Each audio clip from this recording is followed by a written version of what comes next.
പരിശുദ്ധമായ നാമം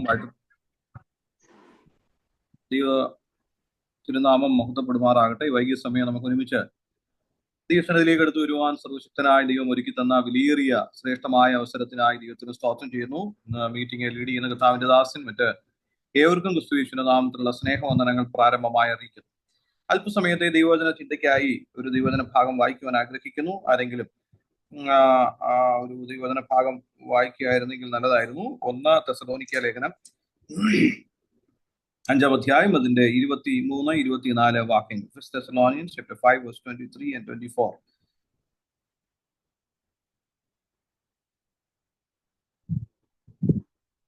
തെസ്സലോനിക്കർ 5-ാം അധ്യായം 23-24. സമാധാനത്തിന്റെ ദൈവം തന്നെ നിങ്ങളെ മുഴുവനും ശുദ്ധീകരിക്കുമാറാകട്ടെ. നിങ്ങളുടെ ആത്മാവും പ്രാണനും ദേഹവും അശേഷം നമ്മുടെ കർത്താവായ യേശു ക്രിസ്തുവിന്റെ പ്രത്യക്ഷതയിൽ അനന്യമായി വെളിപ്പെടും വണ്ണം കാക്കപ്പെടുമാറാകട്ടെ. നിങ്ങളെ വിളിക്കുന്നവൻ വിശ്വസ്തനാകുന്നു, അവൻ അത് നിവർത്തിക്കും. സഹോദരന്മാരെ, ഞങ്ങൾക്ക് വേണ്ടി പ്രാർത്ഥിക്കും. ഇവിടെ അപ്പോസ്തലനായ പൗലോസ് തെസ്സലോനിക്കർക്ക് ലേഖനം എഴുതിയപ്പോൾ തന്റെ എല്ലാ ലേഖനങ്ങളിലും എഴുതുന്നതിന്റെ ഒരു കാരണവും ഉദ്ദേശവും ഒക്കെ നമുക്ക് കാണാനായിട്ട് സാധിക്കും.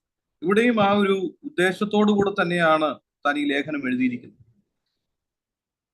ഈ 5 അധ്യായങ്ങൾ നാം വായിക്കുമ്പോഴും മനസ്സിലാക്കുമ്പോഴും അതിൽ നിന്ന് നമുക്ക് കാണാൻ കഴിയുന്ന ഒരു കാര്യമുണ്ട്. കർത്താവിന്റെ വരവിനെ പ്രതീക്ഷിക്കുക, കർത്താവിന്റെ വരവിന് വേണ്ടി ഒരുങ്ങുക.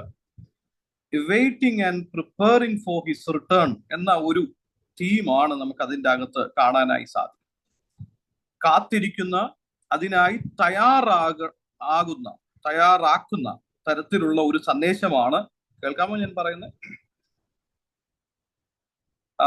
തയ്യാറാക്കുന്ന ഒരു സന്ദേശമാണ് ഈ പുസ്തകത്തിൽ അധ്യായങ്ങളിൽ ഉടനീളം നമുക്ക് കാണാനായി സാധിക്കും. 5 അധ്യായങ്ങളുള്ള ഈ പുസ്തകത്തിൽ ആദ്യത്തെ അധ്യായത്തിൽ താൻ പറയുന്ന ഒരു പ്രധാനപ്പെട്ട കാര്യം കർത്താവിന്റെ വരവിനെ കുറിച്ച്, വരവിനനുബന്ധമായി പറയുന്ന ഒരു കാര്യം. അതിങ്ങനെയാണ്. 1-ാം അധ്യായത്തിന്റെ 9-ാമത്തെ വാക്യത്തിൽ നാം ഇങ്ങനെ കാണുന്നു. 1 തെസ്സലോനിക്യ ലേഖനം 1:9 ഇങ്ങനെ കാണുന്നു: ഞങ്ങൾക്ക് നിങ്ങളുടെ അടുക്കൽ എങ്ങനെയുള്ള പ്രവേശനം സാധിച്ചുവെന്നും ജീവനുള്ള സത്യദൈവത്തെ സേവിപ്പാനും അവൻ മരിച്ചവരുടെ ഇടയിൽ നിന്ന് ഉയർപ്പിച്ച തന്റെ പുത്രനും വരുവാനുള്ള കോപത്തിൽ നിന്ന് നമ്മെ വിടുവിക്കുന്നവനുമായ യേശു സ്വർഗത്തിൽ നിന്ന് വരുന്നത് കാത്തിരിപ്പാനും. അവിടെ പറയുകയാണ്, സ്വർഗത്തിൽ നിന്ന് കർത്താവ് വരും, അതിന് കാത്തിരിക്കുന്നവരാ നിങ്ങൾ. അപ്പൊ ഒന്നാമത് പറയുകയാണ്, the testimony of his written or the testimony of his advent. തന്റെ വരവിനെ കുറിച്ചുള്ള ഒരു സാക്ഷ്യം, തന്റെ വരവിനെ കുറിച്ചുള്ള ഒരു സാക്ഷ്യം ഈ തെസ്സലോനിക്കയിലുള്ള സഭയിലെ ആൾക്കാർ മറ്റുള്ളവർക്ക് കൊടുക്കുകയാണ്. ഈ തെസ്സലോനിക്ക സഭയുടെ പ്രത്യേകതകൾ ഒത്തിരി ഉണ്ട്. അതൊന്നും അല്ല നമ്മൾ ചിന്തിക്കുന്നത്. അവര് ദൈവവചനത്തോടുള്ള വളരെ ആ വചനത്തെ സ്വീകരിക്കുന്നവരാണ്. ആ വചനത്തെ അവർ റിസീവ് ചെയ്യുന്ന അതെല്ലാം ഇവിടെ പറയുന്നുണ്ട്. അതിനെക്കാട്ടിലും ഒക്കെ ഉപരിയായിട്ട് പറയുന്ന ഒരു കാര്യമുണ്ട്. താഴെ പറയാണ്, നിങ്ങൾ വിഗ്രഹങ്ങളെ വിട്ട് ദൈവത്തിലേക്ക് എങ്ങനെ തിരിഞ്ഞു എന്നും അവർ തന്നെ പറയുന്നു. അവർ തന്നെ ഈ സഭയെ കുറിച്ച്, ഇവിടെയുള്ള ആളുകളെ കുറിച്ച് മക്കതോനിയിലും ആഖായിലും മാത്രമല്ല എല്ലായിടത്തും ദൈവത്തിലുള്ള വിശ്വാസം പ്രസിദ്ധമായിരിക്കുന്നു. നിങ്ങളെക്കുറിച്ചുള്ള കാര്യങ്ങൾ പ്രസിദ്ധമാണ്. അതിൽ പ്രധാനമായി പറയുകയാണ്, നിങ്ങൾ മരിച്ചവരുടെ ഇടയിൽ നിന്ന് ഉയർപ്പിച്ച തന്റെ പുത്രനും വരുവാനുള്ള കോപത്തിൽ നിന്ന് നമ്മെ വിടുവിക്കുന്നവനുമായ യേശു സ്വർഗത്തിൽ നിന്ന് വരുന്നത് കാത്തിരിക്കുന്ന വ്യക്തികളാണ്. ഇത് എല്ലാവരും അറിയുന്നു, ഇത് സകലരും അറിയുന്നു, നിങ്ങളിലൂടെ സകലരും അറിയുന്നു. അപ്പം നമ്മൾ കർത്താവിന്റെ വരവിനെ കാത്തിരിക്കുമ്പോൾ നമ്മളിലൂടെ മറ്റുള്ളവർ അറിയാനിടയാകണം. നമ്മൾ അതിൽ വിശ്വസിക്കുന്നു. ഇന്നത്തെ കാലഘട്ടത്തിൽ നമ്മുടെ പല പ്രവൃത്തികളിലൂടെയും ആളുകൾക്ക് പോലും വിശ്വാസം കുറഞ്ഞു പോയി കർത്താവിന്റെ വരവിനെ കുറിച്ചുള്ള കാര്യങ്ങൾ. കാര്യം നമ്മളിൽ അതില്ല, നമ്മുടെ പ്രവൃത്തികളിൽ അതില്ല.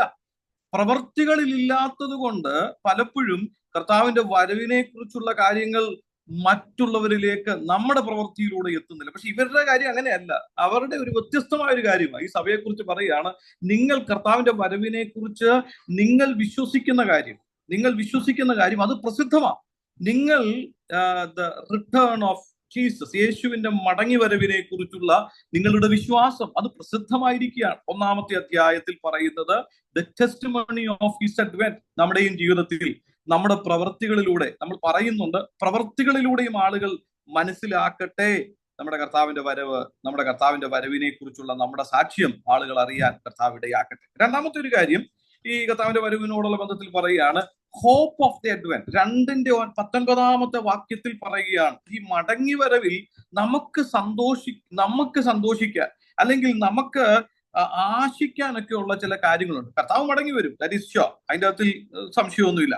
പക്ഷെ ഇവിടെ അതിന്റെ ചില ഡീറ്റെയിലിംഗ് കൊടുക്കുകയാണ്. രണ്ടാമത് പറയുന്നത് 2:19 പറയുന്ന ഒരു കാര്യമുണ്ട്, നമ്മുടെ കർത്താവായ യേശുവിന്റെ മുമ്പാകെ അവന്റെ പ്രത്യക്ഷതയിൽ ഞങ്ങളുടെ ആശയോ സന്തോഷമോ പ്രശംസാ കിരീടമോ ആറാകുന്നു. ഈ കർത്താവിന്റെ വരവെങ്കിൽ ഞങ്ങൾക്കുള്ള സന്തോഷം എന്താ, ഞങ്ങളുടെ ഹോപ്പ് എന്താണ്, അല്ലെങ്കിൽ ഞങ്ങളുടെ ആശ എന്താണ്? അത് നിങ്ങളാണ്. അതാണ് ഞങ്ങളുടെ ഏറ്റവും വലിയൊരു സന്തോഷം എന്ന് പറയുന്നത്. അല്ലാതെ അവിടെ ചെല്ലുമ്പോൾ കർത്താവിനോട് കാണുക എന്നുള്ള നമ്മുടെ ആ വലിയ ആശയിൽ, ആ വലിയ ഒരു ആഗ്രഹത്തിൽ എന്റെ കിരീടം എന്ന് പറയുന്നത്, അല്ലെങ്കിൽ എന്റെ റിവാർഡ് എന്ന് പറയുന്നത് എന്താണെന്നറിയാമോ? ഞാൻ ഒരാളെ കർത്താവിലേക്ക് കൊണ്ടുവന്നതും കർത്താവിൽ സ്ഥിരപ്പെടുത്തിയതും കർത്താവിൽ നിലനിൽക്കാനായി സഹായിച്ചതും ഒക്കെയാണ് എന്ന് അപ്പോസ്തലനായ പൗലോസ് പറയുകയാണ്. അപ്പോൾ second thing, the hope of the advent എന്ന് പറയുന്നത് നാം മറ്റുള്ളവരോട് കർത്താവിനെ കുറിച്ച് അറിയിക്കുന്നതും എത്രമാത്രം അവരെ കർത്താവിലേക്ക് നയിക്കാനായി നമുക്ക് കഴിയുന്നു. നമ്മുടെ പ്രവർത്തികൾ, നമ്മുടെ വാക്കുകൾ, നമ്മുടെ ചിന്തകൾ, നമ്മുടെ ഇടപാടുകൾ, നമ്മുടെ ജീവിതം ഒരാളെ കർത്താവിലേക്ക് ക്രിസ്തുവിൽ നിലനിൽക്കാനായി സഹായിക്കുന്നു. അതാണ് ആ വരവിങ്കിലുള്ള നമ്മുടെ ഏറ്റവും വലിയൊരു റിവാർഡ് എന്ന് പറയുന്നത്. കർത്താവിന്റെ വരവിങ്കിലുള്ള ഏറ്റവും വലിയ നമ്മുടെ ഒരു ആശ, നമ്മുടെ സന്തോഷം എന്ന് പറയുന്നത് അതാണ് ഏറ്റവും വലിയൊരു കാര്യം എന്ന് പറയുന്നത്. കാര്യം ഒരാളോട് കർത്താവിനെ കുറിച്ച് പറയുമ്പോൾ, ആ വ്യക്തി കർത്താവിനെ അറിയുമ്പോൾ, കർത്താവിലേക്ക് വരുമ്പോൾ ഉണ്ടാകുന്ന ഒരു സന്തോഷം, ആ വ്യക്തി കർത്താവിൽ നിലനിൽക്കുമ്പോൾ, ക്രിസ്തുവിൽ വളരുമ്പോൾ, ക്രിസ്തുവാകുന്ന തരയോളം എത്തുമ്പോൾ, അവർ ആ കർത്താവിന്റെ വരവിങ്കിൽ അവരും ഉൾപ്പെടുമ്പോൾ നമുക്ക് എത്ര സന്തോഷിക്കാനുള്ളൊരു വകയാണത്. ഇന്ന് ഈ ദിവസങ്ങളൊക്കെ ഞാൻ കുറച്ച് കുഞ്ഞുങ്ങളൊക്കെ ഇവിടെ പത്തിന്റെ ടെസ്റ്റിനൊക്കെ വരുന്നുണ്ട് പഠിക്കാനൊക്കെ ആയിട്ട്, 10ാം ക്ലാസ്സിന്റെ എക്സാം ഒക്കെ. അപ്പൊ ഞാൻ അവർക്ക് അല്പം 1-2 സബ്ജക്റ്റുകൾ ഇങ്ങനെ പറഞ്ഞു കൊടുക്കും. അപ്പം ഈവൻ തിരക്കുകളാണെങ്കിൽ പോലും ഈ കുഞ്ഞുങ്ങളുടെ പരീക്ഷ ഉള്ള ദിവസങ്ങളിൽ ഞാൻ വളരെ റിസ്ക് എടുത്ത് അവരെ ഒന്ന് പറഞ്ഞു കൊടുക്കാൻ. കാര്യം എന്റെ ആഗ്രഹം എന്ന് പറഞ്ഞാൽ അവര് നല്ല മാർക്ക് മേടിക്കണം. അവര് നല്ല മാർക്ക് മേടിക്കുമ്പോൾ അതിന്റെ credit it comes to me. അല്ലെ, അവര് ഇന്ന ആള് പറഞ്ഞു കൊടുത്തു, ആ സാറേ അത് പറഞ്ഞു തന്നു, ഞങ്ങൾക്ക് ചേച്ചി ഇന്നലെ ഞാൻ മിനിഞ്ഞാന്ന് പോയി പറഞ്ഞു കൊടുത്തു, ഇന്നലെ അവർ പരീക്ഷ എഴുതി, ഇന്ന് ഞാൻ അവിടെ ചെന്നു കഴിഞ്ഞിട്ട് ആ ക്വസ്റ്റ്യൻ പേപ്പർ മേടിച്ചു നോക്കിയപ്പോൾ പിള്ളേർ പറഞ്ഞു, സർ വി റോട്ട് വെൽ, ഞങ്ങൾ നന്നായിട്ട് എഴുതി. അത് കേട്ടപ്പോൾ എനിക്ക് ഭയങ്കര സന്തോഷം. ഞാൻ പറഞ്ഞു കൊടുത്ത കുഞ്ഞുങ്ങൾ ഭംഗിയായിട്ട് എഴുതി എന്ന് പറഞ്ഞപ്പോൾ എനിക്കൊരു സന്തോഷം. ഇതുപോലെ തന്നെയാണ് നമ്മുടെ കർത്താവിന്റെ വരവെങ്കിൽ നമ്മുടെ സന്തോഷം എന്ന് പറയുന്നത്. ഈ പറഞ്ഞതുപോലെ അപ്പോസ്തലനായ പൗലോസ് പറയുന്നത് ഇങ്ങനെയാണ്, അവന്റെ പ്രത്യക്ഷതയിൽ ഞങ്ങളുടെ ആശയോ സന്തോഷമോ പ്രശംസാ കിരീടമോ ആറാകുന്നു. നിങ്ങളല്ലയോ ഞങ്ങളുടെ മഹത്വവും സന്തോഷവും നിങ്ങൾ തന്നെ. നിങ്ങൾ എത്രമാത്രം കർത്താവിൽ ഉറയ്ക്കുന്നു, എത്രമാത്രം കർത്താവിൽ വളരുന്നു, ഇതെല്ലാം ഞങ്ങളുടെ സന്തോഷത്തിന് കാരണമായി തീരുകയാണ്. കർത്താവിന്റെ ആ വരവെങ്കിൽ, ആ പ്രത്യക്ഷതയിൽ ഞങ്ങൾക്ക് സന്തോഷിക്കാൻ, ഞങ്ങൾക്ക് കിരീടങ്ങളായി മാറുകയാണ്. നിങ്ങൾ ക്രിസ്തുവിൽ വളരുന്നതും നിലനിൽക്കുന്നതും നിത്യതയുടെ ഭാഗങ്ങളായി തീരുന്നു. നമ്മുടെയും സന്തോഷം അതായി തീരട്ടെ. കർത്താവിന്റെ വരവിനെ കുറിച്ച് ഓർക്കുമ്പോൾ നമുക്ക് സന്തോഷിക്കാൻ അങ്ങനെ എന്തെങ്കിലും വകയുണ്ടോ? അങ്ങനെ എന്തെങ്കിലും കാര്യങ്ങളുണ്ടോ? നമ്മളിലൂടെ ആരെങ്കിലും കർത്താവിനെ അറിയാനിടയായോ? അങ്ങനെ ഒരു കാര്യം നമുക്കില്ലെങ്കിൽ ഇന്ന് രാത്രിയിൽ പറയട്ടെ, കർത്താവിന്റെ വരവിനെ ഒക്കെ പ്രതീക്ഷിച്ചിരിക്കുന്നവരാണ് നമ്മൾ, അല്ലെ? ഈ അധ്യായം മുഴുവൻ പറയാണ് waiting and preparing for his coming. കർത്താവിന്റെ വരവിന് വേണ്ടി ഒരുങ്ങുന്ന നമ്മൾ എടുക്കേണ്ടുന്ന കാര്യങ്ങൾ, നമ്മുടെ സന്തോഷം ഇതാകട്ടെ. കർത്താവിന്റെ വരവ് വന്നാൽ നമ്മൾ പലപ്പോഴും ചിന്തിക്കുന്നത് എന്താ അറിയോ? കർത്താവിന്റെ വരവ് വന്നു കഴിഞ്ഞാൽ പിന്നെ ഇവിടെ എന്താ പറയാ, നമുക്കൊരു സന്തോഷം, ഇതാണ് സന്തോഷം. കാര്യം നമുക്ക് രോഗമില്ല, ഭാരമില്ല, കഷ്ടതയില്ല, പ്രയാസമില്ല, അത് നമുക്ക് സന്തോഷം. വന്നാൽ പെട്ടെന്ന് ഇതൊന്നും ഇല്ലാത്തൊരിടത്തേക്ക് പോകില്ല. അങ്ങനെയല്ല, നമ്മുടെ സന്തോഷം ഇതാകണം. കർത്താവേ, എന്റെ സന്തോഷം ഇതാണ്. ചിലരെ കൂടെ ഈ തീയിൽ നിന്ന് വലിച്ചെടുക്കാൻ കഴിഞ്ഞല്ലോ, ചിലരെ കൂടെ അങ്ങയിലേക്ക് അടുപ്പിക്കാൻ കഴിഞ്ഞല്ലോ, ചിലരെ കൂടെ ക്രിസ്തുവിനെ പരിചയപ്പെടുത്താൻ കഴിഞ്ഞല്ലോ. അതായിരിക്കട്ടെ നമ്മുടെ കർത്താവിന്റെ വരവിനെ കുറിച്ച് ഓർക്കുമ്പോൾ എനിക്കും നിങ്ങൾക്കും അതിലൂടെ സന്തോഷിക്കാൻ കഴിയുന്ന, എനിക്ക് നിങ്ങൾക്കും അതിലൂടെ ആശിക്കാൻ കഴിയുന്ന ആ ആശയുടെ അടിസ്ഥാനം, അല്ലെങ്കിൽ ആ സന്തോഷത്തിന്റെ അടിസ്ഥാനം ഇതാകട്ടെ.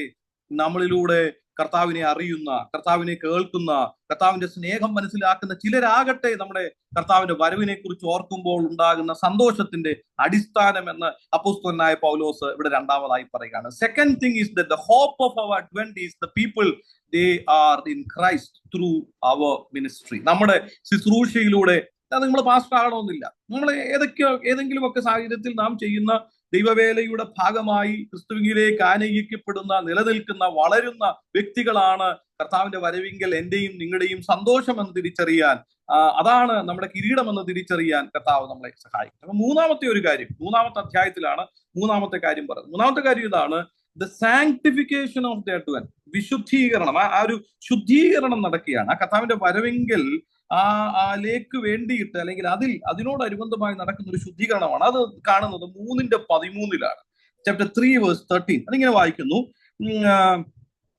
നമ്മുടെ 11 മുതൽ ഞാൻ വായിക്കുന്നു. നമ്മുടെ ദൈവവും പിതാവുമായവനും നമ്മുടെ കർത്താവും യേശുവും ഞങ്ങൾ നിങ്ങളുടെ അടുക്കൽ വരുവാൻ വഴി ഒരുക്കിയവരും നിരുത്തുന്നവരുമാറാട്ടെ. എന്നാൽ ഞങ്ങൾക്ക് നിങ്ങളോടുള്ള സ്നേഹം വർദ്ധിക്കുന്നത് പോലെ കർത്താവ് നിങ്ങൾക്ക് തമ്മിലും എല്ലാവരോടുമുള്ള സ്നേഹം വർദ്ധിപ്പിച്ച്, കേൾക്കണേ, വളരെ വളരെ വളരെ ആഴത്തിൽ ചില ആത്മിക സത്യങ്ങൾ പറയുകയാണ്. എന്താണ്? നിങ്ങൾക്ക് തമ്മിലും ഞങ്ങൾക്ക് നിങ്ങളോടുള്ള സ്നേഹം വർദ്ധിക്കുന്നത് പോലെ. അപ്പോസ്തലനായ പൗലോസ് ഈ കത്ത് എഴുതുന്നതിനും പോകുന്നതിനും നമുക്കറിയാം, അപ്പോസ്തല പ്രവൃത്തി 16-17 അധ്യായങ്ങളിലൊക്കെ നമുക്ക് തെസലോനിക്ക സഭയുടെ സ്ഥാപനവും അതിനോടനുബന്ധമായ കാര്യങ്ങളൊക്കെ തന്റെ രണ്ടാം മിഷനറി ജേർണിയോടുള്ള ബന്ധത്തിൽ കാണാനായി സാധിക്കുന്നു. വളരെ പ്രതിസന്ധി നേരിട്ട, വളരെ പ്രതികൂലങ്ങളിലൂടെയൊക്കെ പോയി ദൈവവചനം അവിടെ പറയുകയും ഒക്കെ ചെയ്ത് അവരോടുള്ള സ്നേഹത്തിൽ, ദൈവസ്നേഹത്തിൽ ഈ കാര്യങ്ങളെയൊക്കെ താൻ ഇനിഷ്യേറ്റീവ് എടുത്ത് ചെയ്യുകയാണ്. പിന്നെ പറയണം, ഞങ്ങൾക്ക് ആ സ്നേഹം വർദ്ധിക്കുകയാണ്.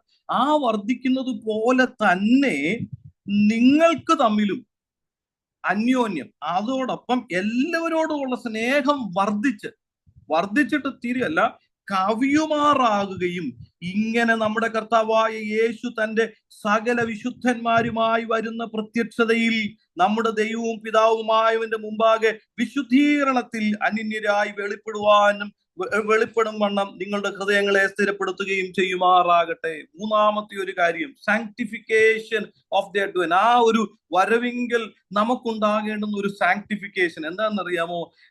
അവിടെ പറയാണ്, നിങ്ങൾ അങ്ങനെയല്ലേ പറഞ്ഞിരിക്കുന്നത്, വിശുദ്ധീകരണത്തിൽ അന്യരായി വെളിപ്പെടണം. അത് എവിടെ നിന്നാ തുടങ്ങുന്നതെന്ന് അറിയാമോ?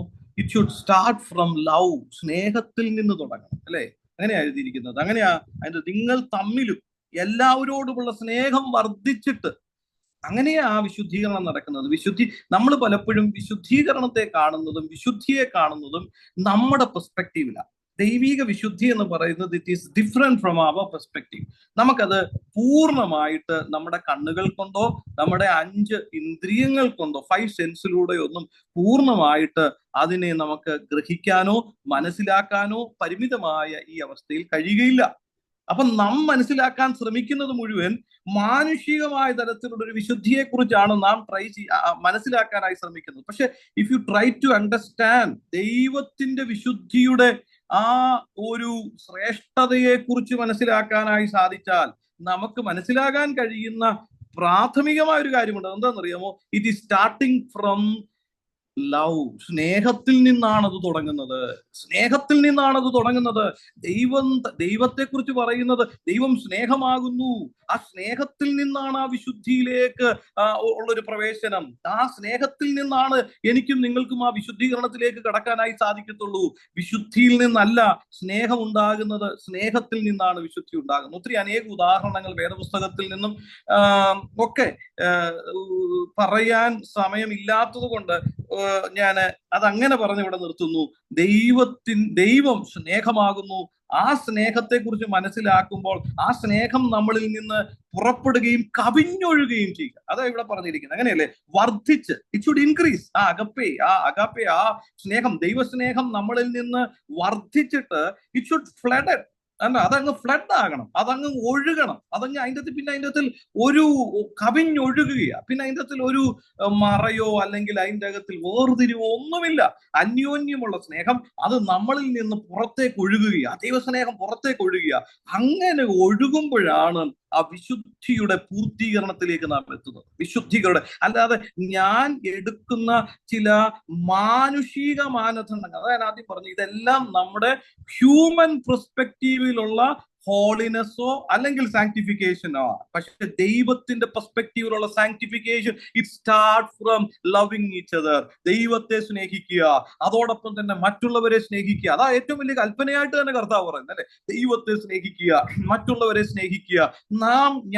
എന്നെ ഈ ഭൂമിയിലേക്ക് കർത്താവ് അയച്ചു, ഞാൻ എന്ന വ്യക്തിയെ ഞാൻ സ്നേഹിക്കുന്നു, അതോടൊപ്പം തന്നെ മറ്റുള്ളവരെ സ്നേഹിക്കുന്നു. ഈ സ്നേഹം വർദ്ധിച്ചിട്ട് ഈ പാത്രത്തിൽ നിന്ന് വെളിയിലേക്ക് ഒഴുകുന്നത് പോലെ ഒഴുകി മറ്റുള്ളവരിലേക്ക് ഒഴുകി എത്തുമ്പോഴാണ് ആ വിശുദ്ധീകരണം എന്ന പ്രോസസ് കർത്താവിന്റെ വരവെങ്കിലേക്ക് നമ്മളെ തന്നെ ഒന്ന് പ്രോപ്പറായിട്ട് വിശുദ്ധീകരണത്തിലേക്ക് എത്തുന്നത്. ആ സാങ്ക്ടിഫിക്കേഷൻ സംഭവിക്കുന്നത് അങ്ങനെയാണ്. സാങ്ക്ടിഫിക്കേഷൻ ഇതെല്ലാം പരിശുദ്ധാത്മാവും ദൈവത്തിന്റെ വചനവും എന്റെ ആഗ്രഹവും കൂടെ ഒക്കെ ഇത് സമ്മേളിക്കുമ്പോഴാണ് ഇത് നടക്കുന്നത്. എനിക്ക് ഒരു താല്പര്യമില്ല, പരിശുദ്ധാത്മാവ് നീ വന്ന് എന്തെങ്കിലും ചെയ്തു, ദൈവത്തിന് എന്തെങ്കിലും ചെയ്തോ എന്ന് പറയുന്നതിലല്ല. എന്റെ പൂർണ്ണമായ ആഗ്രഹത്തിലും എന്റെ പൂർണ്ണമായ അനുസരണത്തിലും പരിശുദ്ധാത്മാവും ദൈവത്തിന്റെ വചനവും ഒരുമിച്ച് സമ്മേളിക്കുമ്പോൾ എന്നിൽ നിന്നുണ്ടാകുന്ന സ്നേഹത്തിന്റെ കവിഞ്ഞൊഴുക്കിലൂടെ എന്നിൽ സംഭവിക്കുന്ന ഒരു കാര്യമാണ് വിശുദ്ധീകരണം. ആ ശുദ്ധീകരണത്തിലൂടെ എന്നിൽ സംഭവിക്കുന്നതാണ് വിശുദ്ധീകരണം എന്ന് പറയുന്നത്. അത് കർത്താവിന്റെ വരവിങ്കൽ പൂർണ്ണമാകുക, അതുവരെ ആകട്ടെ എന്ന് പറയുക.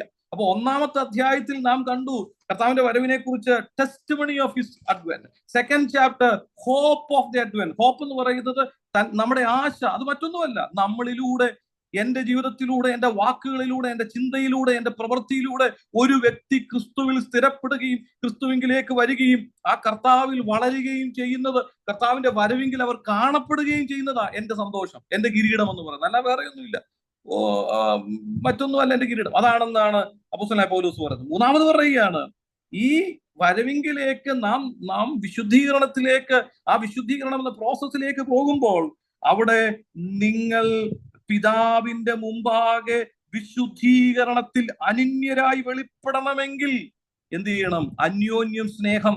ആ സ്നേഹം അവിടെ കൊണ്ട് തീരുന്നില്ല. അന്യോന്യം സ്നേഹിക്കാൻ ഒരു പക്ഷേ നമുക്ക് നമ്മുടെ സഹോദരനെ സ്നേഹിക്കാൻ പറ്റും, ചർച്ച വരുന്ന ഒരാളെ സ്നേഹിക്കാൻ പറ്റും, അത് കുഴപ്പമില്ലാത്ത കാര്യമാണ്.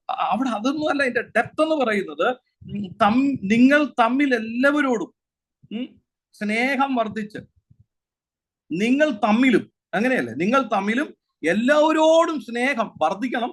പിന്നെ വർദ്ധിച്ചിട്ട് കാര്യമില്ല, അത് കവിഞ്ഞൊഴുകണം. അതിന്റെ അർത്ഥം അത് അങ്ങ് പോകണം മറ്റുള്ളവരിലേക്ക്, ആ സ്നേഹം മറ്റുള്ളവരിലേക്ക് എത്തണം, അവരും അറിയണം. അങ്ങനെ വരുന്ന ഒരു മാനസികാവസ്ഥയിൽ, അങ്ങനെ വരുന്ന ഒരു ആറ്റിറ്റ്യൂഡിൽ സംഭവിക്കുന്നതാണ് യഥാർത്ഥ വിശുദ്ധീകരണം. ഇത് വളരെ ഡീറ്റെയിൽ ആയിട്ട് നമ്മൾ ചിന്തിക്കുകയും പഠിക്കുകയും ചെയ്യുന്ന ഒരു കാര്യമാണ്. ദൈവം വെച്ചാൽ പിന്നീട് എപ്പോഴെങ്കിലും ആ കാര്യത്തെ കുറിച്ച് നമുക്ക് ചിന്തിക്കാം. അപ്പൊ ആ വിശുദ്ധീകരണം എങ്ങനെയാണ്? സ്നേഹത്തിൽ നിന്നുണ്ടാകുന്ന വിശുദ്ധീകരണം എന്താണ്? What is the real sanctification lead us to holiness? And അതെങ്ങനെയാ സംഭവിക്കുന്നത്? അത് സ്നേഹത്തിൽ നിന്നാണ് സംഭവിക്കുന്നത്. യഥാർത്ഥ സ്നേഹം, ദൈവത്തിന്റെ സ്നേഹം മനസ്സിലാക്കുന്ന ഒരാളിൽ, ദൈവത്തിന്റെ സ്നേഹത്തിൽ നിന്ന് ഉത്ഭവിക്കുന്ന, ദൈവത്തിന്റെ സ്നേഹത്തിൽ നിന്ന് ഉണ്ടാകുന്ന ഒരു കാര്യമാണ് വിശുദ്ധീകരണവും. ശുദ്ധീകരണവും അതിന്റെ പരിണിത ഫലമാകുന്ന വിശുദ്ധീകരണം എന്ന് പറയുന്ന ഒരു കാര്യം. അപ്പൊ അതാണ് 3-ാമത്തെ അധ്യായത്തിൽ താൻ പറയുന്നു.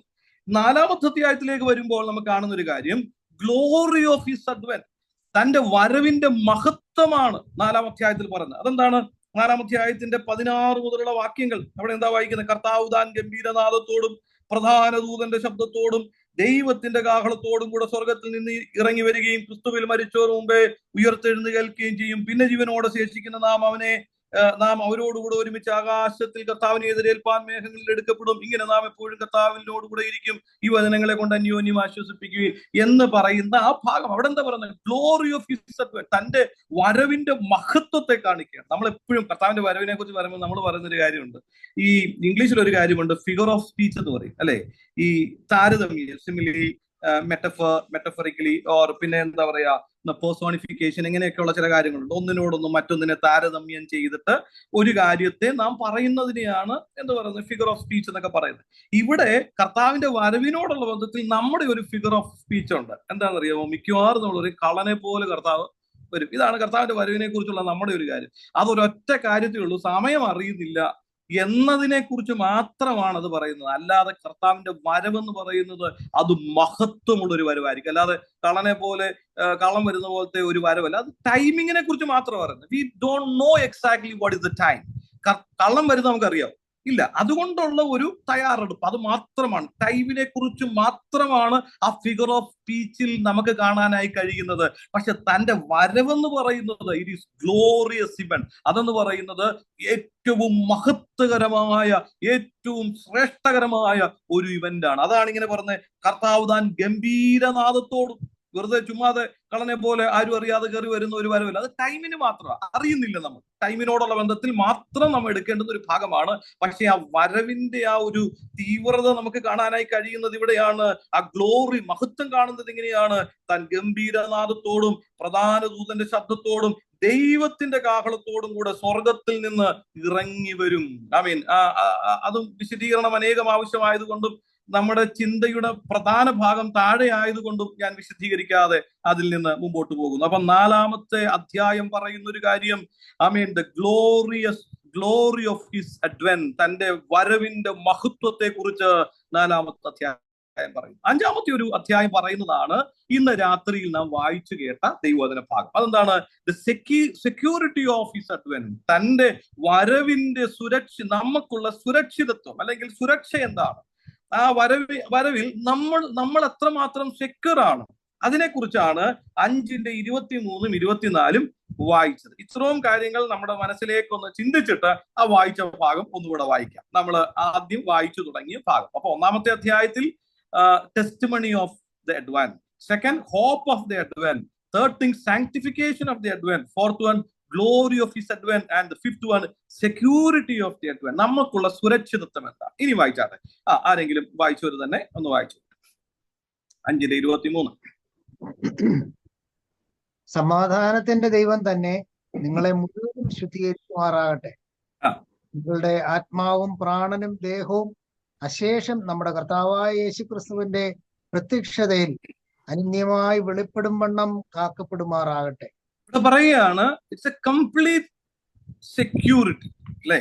നിങ്ങളുടെ ശരീരം കാക്കപ്പെടട്ടെ എന്നല്ല പറഞ്ഞേ, നിങ്ങളുടെ ദേഹി കാക്കപ്പെടട്ടെ എന്നല്ല പറഞ്ഞത്, നിങ്ങളുടെ ആത്മാവ് മാത്രം കാക്കപ്പെടട്ടെ എന്നല്ല പറഞ്ഞത്. നിങ്ങളുടെ ആത്മാവ്, ദേഹം, ദ എൻടയർ ബീയിങ്, അതെല്ലാം പൂർണ്ണമായി സുരക്ഷിതമാക്കപ്പെടുകയാണ്, പ്രൊട്ടക്ട് ചെയ്യപ്പെടുകയാണ്. സമാധാനത്തിന്റെ ദൈവം തന്നെ നിങ്ങൾ കാക്കുക എന്നുള്ളതല്ല. ഈ കർത്താവിന്റെ വരവിനെ ആഗ്രഹിക്കുന്ന, പ്രതീക്ഷിക്കുന്ന, പ്രിപ്പയർ ചെയ്യുന്ന ഓരോരുത്തരെയും കാക്കുന്നത് ആരാന്നറിയാമോ? നമ്മളാരും അല്ല, ദൈവം തന്നെ നമ്മളെ സൂക്ഷിക്കും. ദൈവമാണ് നമ്മളെ കാക്കുന്നത്. The protection it is completely in the hands of the God. ദൈവം, സമാധാനത്തിന്റെ ദൈവത്തിന്റെ പ്രൊട്ടക്ഷൻ ആണ് എനിക്കും നിങ്ങൾക്കും ലഭിക്കുന്നത്, നൽകപ്പെട്ടിരിക്കുന്നത്. ഞാനും നിങ്ങളുമൊക്കെ അല്ലെങ്കിൽ നമുക്കൊക്കെ ഉള്ള സംരക്ഷണം നമ്മളൊക്കെ തന്നെ ഏറ്റെടുത്താൽ അതിന് പരിമിതിയുണ്ട്. ഒരുപക്ഷെ അത് ശരീരത്തിന് മാത്രമേ കിട്ടത്തുള്ളൂ അല്ലെ. നമ്മളൊക്കെ ഒരു സുരക്ഷിതത്വം ഏറ്റെടുത്താൽ നമുക്ക് എന്ത് ചെയ്യാൻ പറ്റും? കൂടിപ്പോയാൽ ഒരു സെക്യൂരിറ്റി ഗാർഡിനെ അവിടെ കൊണ്ടുവന്ന് നമ്മുടെ വീടിന്റെ വാതിൽക്ക് വെക്കാൻ പറ്റത്തില്ല എന്നൊന്നുമില്ല അല്ലെ. സെക്യൂരിറ്റി ഗാർഡിനെ അവിടെ കൊണ്ടുവന്ന് വെക്കാം. ആ സെക്യൂരിറ്റി ഗാർഡിനെ വെക്കാം. പക്ഷെ സെക്യൂരിറ്റി ഗാർഡിന് പ്രൊട്ടക്ട് ചെയ്യാൻ കഴിയുന്നത് എന്റെ ഈ ശരീരത്തെ മാത്രമേ ഉള്ളൂ. അതിൻ്റെ അകത്ത് വേറെ പ്രൊട്ടക്ഷൻ ഒന്നും ഇല്ല, ഒരു പ്രൊട്ടക്ഷനും ഇല്ല. പക്ഷെ വേണമെങ്കിൽ അല്പം കൂടെ ഒരു മെന്റൽ ഒരു എന്താ പറയാ, ഒരു സൈക്കാട്രിസ്റ്റിനെയോ ഒരു സൈക്കോളജിസ്റ്റിനെയോ ഒക്കെ വേണ്ടി കൊണ്ടുപോയാൽ കുറച്ചും കൂടെ നിങ്ങളുടെ ഒരു എന്താ പറയാ, നമ്മുടെ സോളിനെ പ്രൊട്ടക്ട് ചെയ്യുന്ന, മൈൻഡിനെയോ വില്ലിനെയോ ആ തരത്തിൽ ഒരു ചെറിയ പ്രൊട്ടക്ഷൻ കൊടുക്കാൻ കഴിഞ്ഞെന്ന് വരാം, പൂർണ്ണമല്ല എങ്കിൽ പോലും. പക്ഷെ ഇതിനെ മൂന്നിനെയും കൂടെ ദൈവ സൃഷ്ടിയായി മൂന്നിനെയും ഒരുപോലെ പ്രൊട്ടക്ട് ചെയ്ത് തന്റെ വരവിങ്കൽ പ്രസന്റ് ചെയ്യാൻ ദൈവത്തിന് മാത്രമേ കഴിയൂ എന്ന ബോധ്യത്തിൽ നിന്നാണ് ദൈവിക സുരക്ഷിതത്വത്തിലേക്കുള്ള നമ്മുടെ പ്രവേശനം എന്ന് പറയുന്നത്. കർത്താവിന്റെ വരവിനെ കാത്തിരിക്കുന്ന ദൈവമക്കളെ, കർത്താവിന്റെ വരവിനായി പ്രതീക്ഷിക്കുന്ന ദൈവമക്കളെ, ഈ പ്രിപ്പറേഷൻ ഇങ്ങനെയാ തുടങ്ങേണ്ടത്. കർത്താവെ, ഇതിനായിട്ട് എന്റെ കരുതലുകൾക്കൊക്കെ പരിമിതിയുണ്ട്. ഞാൻ എടുക്കുന്ന കരുതലുകളെല്ലാം എന്നെ പരിമിതമായ നിലവാരത്തിലെ സംരക്ഷിക്കുകയുള്ളൂ. അങ്ങ് സമാധാനത്തിന്റെ ദൈവം തന്നെ എന്റെ ആത്മാവിനെ എന്റെ പ്രാണനെ, എന്റെ ആത്മാവിനെ, പ്രാണനെ, ദേഹത്തെ അശേഷമായി കാത്തിട്ട് അങ്ങയുടെ വരവിങ്കൽ അനന്യമായി വെളിപ്പെടുവാൻ തക്കവണ്ണം എന്നെ കാക്കണമേ എന്നുള്ള ഒരു പ്രാർത്ഥന ഇന്ന് രാത്രിയിൽ ഉണ്ടാകട്ടെ. അപ്പൊ ഒന്നാമത്തെ ഒരു part, first part. Second part സമയം ഉണ്ടെങ്കിൽ അടുത്ത 10 മിനിറ്റിൽ ഞാൻ പറയാം. ഒന്നാമത്തെ പാർട്ട് എന്ന് പറയുന്നത് വെയിറ്റിംഗ് ഫോർ ഹിസ് കമ്മിങ്. ഒന്നാമത്തെ പാർട്ട് അതാണ് 5 അധ്യായങ്ങളിൽ കാണുന്നത്. ഒന്നാമത്തെ അധ്യായം ടെസ്റ്റിമണി, അതായത് എന്റെയും നിങ്ങളുടെയും ടെസ്റ്റിമണി പറയണം, മറ്റൊരാളോട് പറയണം. ടെസ്റ്റിമണി എന്ന് പറയുന്ന വാക്കുകൾ മാത്രമല്ല, മക്കദോന്യയിലും അഖായിലും ഒക്കെ ഇവർ യേശുവിനെ മരിച്ചവരുടെ ഇടയിൽ നിന്ന് ഉയർപ്പിച്ചു എന്ന് മാത്രമല്ല വിശ്വസിച്ചത്. അവരെന്താണ്? നമുക്ക് വേണ്ടി മടങ്ങി വരുന്ന ഒരു കർത്താവിനെ കുറിച്ചും അവർ പ്രതീക്ഷിച്ചിരുന്നു, അവർ പ്രത്യാശിച്ചിരുന്നു എന്നുള്ള ഒരു സാക്ഷ്യം ആ ദേശമെല്ലാം പരന്നിരുന്നു. അപ്പൊ ആ വരവിനെ കുറിച്ചുള്ള സാക്ഷ്യം അവരുടെ ജീവിതത്തിൽ നിന്ന്, പ്രവൃത്തിയിൽ നിന്ന് മറ്റുള്ളവരറിഞ്ഞു. 2, ആ വരവിന്റെ നമ്മുടെ ജീവിതത്തിന്റെ ആശ എന്ന് പറയുന്നത് എനിക്ക് അവിടെ കിട്ടുന്ന വലിയ കൊട്ടാരോ മറ്റു കാര്യങ്ങളോ ഒന്നുമല്ല. കർത്താവിനെ കാണുക എന്നുള്ള ഏറ്റവും പ്രധാനപ്പെട്ട ഒരു കാര്യം, കർത്താവിനോടൊപ്പം നിൽക്കുക. അത് കഴിഞ്ഞിട്ടുണ്ടാകുന്നൊരു കാര്യം, എന്നിലൂടെയും നിങ്ങളിലൂടെയും ഒക്കെ കർത്താവിനെ അറിഞ്ഞവർ നിരന്നു നിൽക്കുമ്പോൾ അത് എന്റെയും നിങ്ങളുടെയും ഒരു സന്തോഷമാണ്. ഞാൻ അവിടെ ചെന്ന് നിന്നിട്ട് കർത്താവിനെ നിന്നിലൂടെ വല്ലവരും അറിഞ്ഞോ? ആരും അറിഞ്ഞിട്ടില്ല എന്ന ഒരു കാര്യമാണ്. ഒന്നും സന്തോഷിക്കാനില്ല. സ്വർഗത്തിൽ ആ ഒരു ദൈവ സാന്നിധ്യത്തിൽ നിന്നുകൊണ്ട് സന്തോഷിക്കാനുള്ള ഒരൊറ്റ വകുപ്പേ ഉള്ളൂ. എന്താണെന്നറിയാമോ? അത് അപ്പോസ്തലനായ പൗലോസ് പറയുന്നത് മറ്റൊന്നുമല്ല. ഇന്ന് രാത്രിയിൽ അതിന് വിരുദ്ധമായ ഏതെങ്കിലും ഒരു കാര്യത്തിലാണ് എന്റെയും നിങ്ങളുടെയും സന്തോഷമെങ്കിൽ ഇന്ന് രാത്രിയിൽ അതിന്റെ വ്യത്യസ്തതയിലേക്ക് നാം പ്രവേശിക്കാൻ ദൈവം നമ്മളെ ഇടയാക്കട്ടെ. എന്റെയും നിങ്ങളുടെയും അവന്റെ, ഇവിടെ 2-ാം അധ്യായത്തിന്റെ 19 പറയും, നമ്മുടെ കർത്താവായ യേശുവിന്റെ മുമ്പാകെ അവന്റെ പ്രത്യക്ഷതയിൽ ഞങ്ങളുടെ ആശയോ സന്തോഷമോ പ്രശംസാഗീരമോ മറ്റൊന്നുമല്ല, അത് നിങ്ങളാ. യു പീപ്പിൾ, നിങ്ങളാണ്. ഒരാൾ കർത്താവിനെ അറിയുന്നതും കർത്താവിൽ വളരുന്നതും ക്രിസ്തുവാകുന്ന തലയോളം വളരുന്നതും നിത്യതയുടെ അവകാശികളായി തീരുന്നതുമാണ് നമ്മുടെ പ്രശംസ. അതാണ് നമ്മുടെ സന്തോഷം. അതായിരിക്കണം നമ്മുടെ സന്തോഷം എന്നാണ് അപ്പോസ്തലൻ പറയുന്നത്. അത് തന്നെ ആകട്ടെ നമ്മുടെ സന്തോഷവും നമ്മുടെ ആശയും നമ്മുടെ റിവാർഡും ഒക്കെ. 3-ാമത് പറയാണ് സാങ്ക്ടിഫിക്കേഷൻ. സാങ്ക്ടിഫിക്കേഷൻ എന്ന് പറയുന്നത് എന്താണ്? കർത്താവിന്റെ വരവെങ്കിൽ അത് സ്നേഹത്തിൽ നിന്ന് തുടങ്ങുന്നതാണ്. അത് സ്നേഹത്തിൽ നിന്ന് തുടങ്ങുന്ന ഒരു വിശുദ്ധി, അത് അന്യോന്യം സ്നേഹം, അത് നമ്മളിൽ നിന്ന് മറ്റുള്ളവരിലേക്ക് അതിങ്ങനെ കവിഞ്ഞൊഴുക, വർദ്ധിക്കണം. 2 things are there. 1, it should increase and it should be flooded. അതിങ്ങനെ കവിഞ്ഞൊഴുകണം, അതൊരു വലിയ വെള്ളപ്പൊക്കം പോലെ അങ്ങ് ആകണം.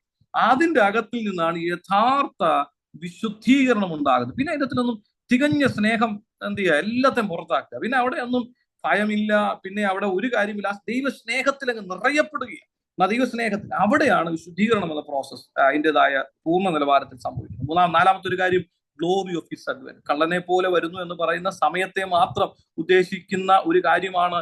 അതുകൊണ്ട് ഒരുങ്ങിയിരിക്കുക. പക്ഷെ തന്റെ വരവ് മഹത്വമേറിയ ഒരു കാര്യമാണ്.